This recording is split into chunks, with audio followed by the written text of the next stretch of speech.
And topping our news here at 5 tonight, a covered hole in the middle of the road collapsed on White Lane early this morning. And that caused a car to nearly fall in and a natural gas line to rupture. 23 ABC's Christine Din has the story from one driver who narrowly missed falling into that hole. Christine? Byron Butler says around 1:30 this morning, he was driving along, minding his own business, when the world all of a sudden seemed to bottom out. Yeah, I was coming from karaoke right here down the street, and then next thing I know, all I heard like boom, bam, and there was a big old hole in the middle of the street. You can't even see it. Byron Butler says that was this morning on eastbound White Lane near Acres Road when the asphalt around steel plates covering a construction hole in the road caved in. It was crazy because it was like a big hole like out of nowhere, and like cars just started hitting it.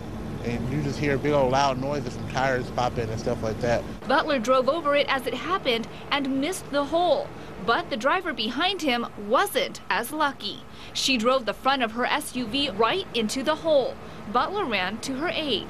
She just passed out. It was crazy. She couldn't even stand up, so I had to catch her. Meanwhile, the steel plates that collapsed into the hole ruptured a gas line, spewing natural gas out of the road and causing police to evacuate a nearby apartment complex. It was crazy as hell.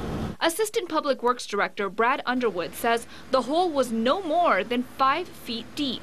It was an excavation site. A contractor was out there working for PG&E, and they had excavated to do some testing on the gas line in the area. Underwood says it's proper protocol to cover holes with heavy steel plates that are usually pinned or bolted into the ground to prevent movement.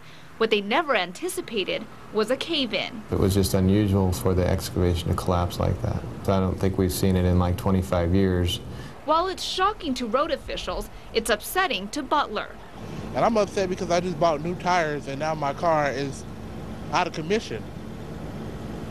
How was karaoke though? It was wonderful. Now, the gas line was repaired this morning and the road reopened. In the studio, I'm Christine Din, 23 ABC.